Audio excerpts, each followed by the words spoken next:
You ask Tiger to calculate.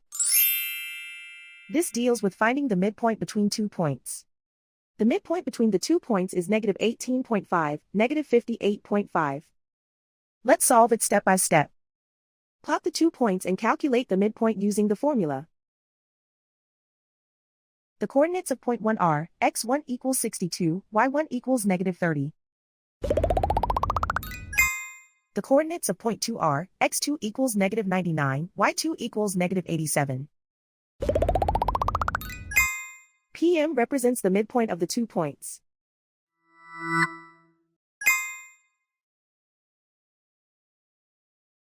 Use the x values in the midpoint formula to find the midpoints x.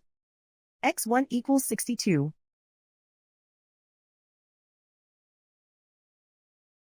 x2 equals negative 99.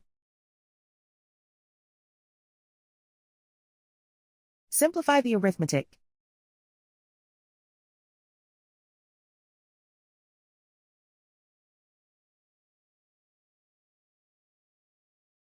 Use the y values in the midpoint formula to find the midpoints y. y1 equals negative 30.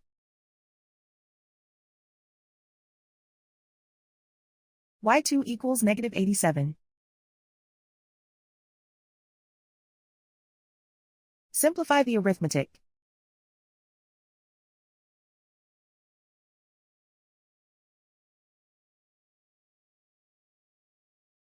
And so, the midpoint is negative 18.5, negative 58.5.